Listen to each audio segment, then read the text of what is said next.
dasar dari sana adalah mempertahankan kekuasaan supaya tidak dikritikkan. Itu yang namanya dialektika abadi. Destiny still arrives. I'll do it myself. In the mid-1980s, Dr. Kars theorized the definition of these two type of games, finite games and infinite games. A finite game is defined as known players, fixed rules, and an agreed-upon objective. Football, baseball. There's always a beginning, middle, and an end. And if there's a winner, then necessarily there has to be a loser. Then there are infinite games. Infinite games are defined as known and unknown players, which means new players can join at any time. The rules are changeable, which means everyone can play however they want. And the objective is to perpetuate the game, to stay in the game as long as possible.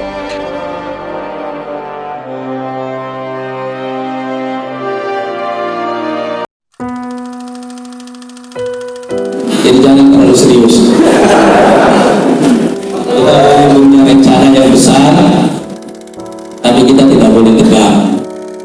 Santai aja. Nama Presiden Republik Indonesia ada di Lauhul Mahfuz. Santai saja. Saya telah mendukung Pak Prabowo ini sejak beliau maju sebagai Capres tahun 2014. Harus kita impor dari luar negeri. Lalu 2019.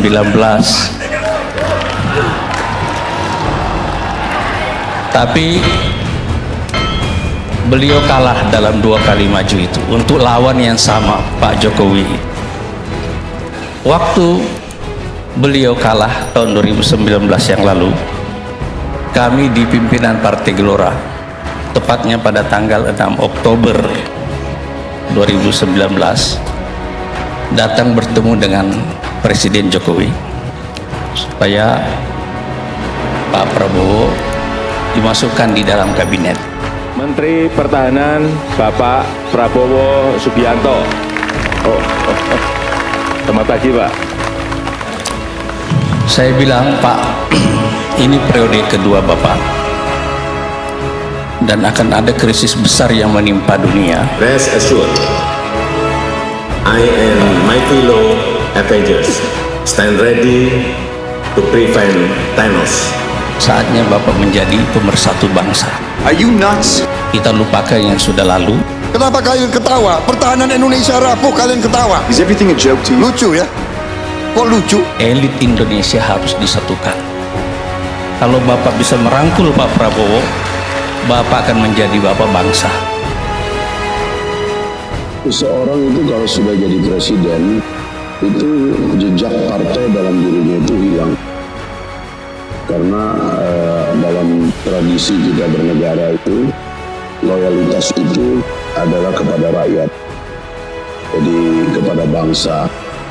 Itulah yang disebut oleh para demokrat lama dulu. Dia bilang, when loyalty to my country begin, loyalty to my party ends. Kalau loyalitas kepada negara dan bangsa mulai, maka loyalitas kepada partai berhenti sebenarnya. Jadi Presiden Jokowi sebagai presiden adalah milik rakyat.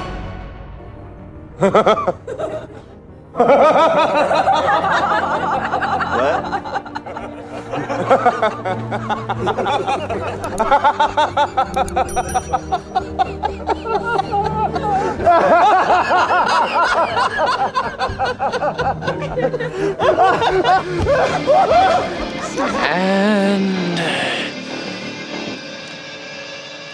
why so serious?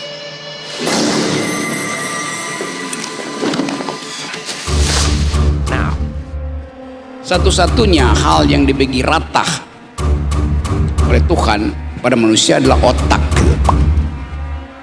Tapi seringkali kita takut mempergunakannya secara maksimal. Dalam riset, banyak riset, manusia itu hanya pakai 14-20% dari otaknya sampai dia meninggal itu. Padahal Anda diberi fasilitas untuk berpikir maksimal.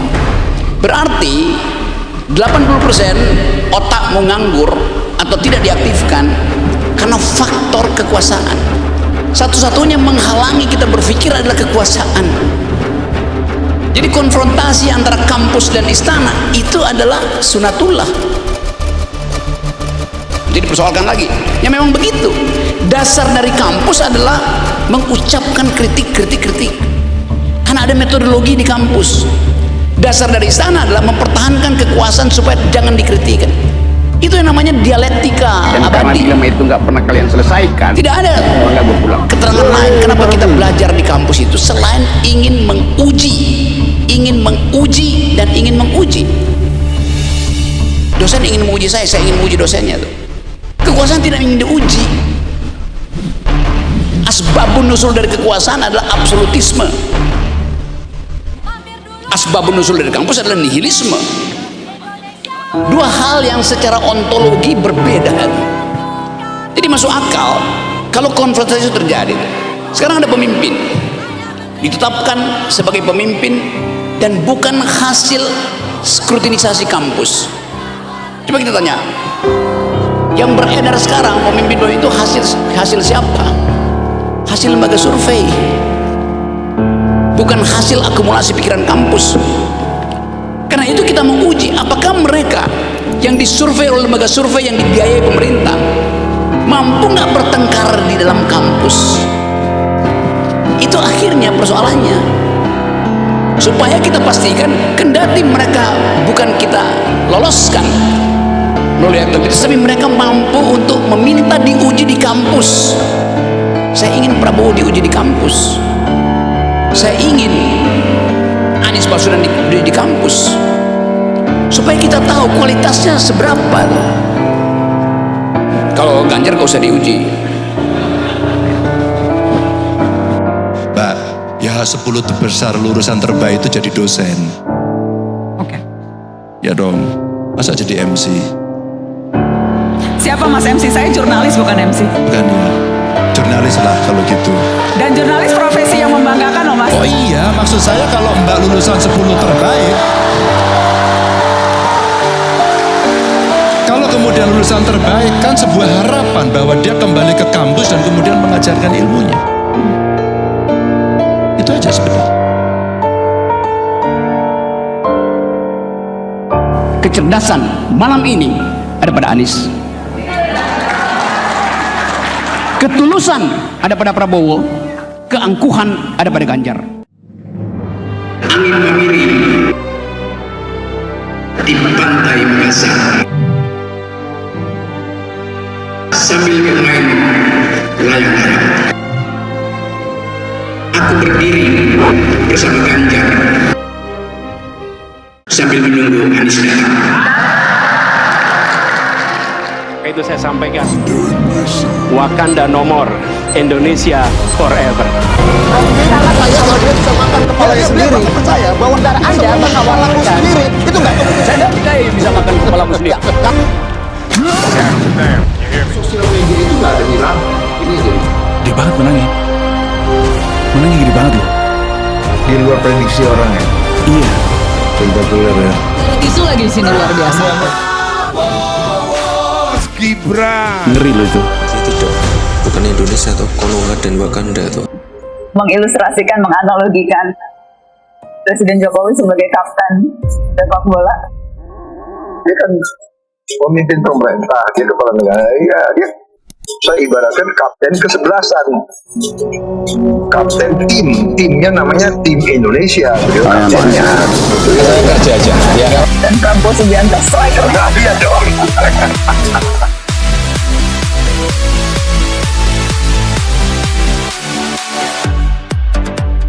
I so serious.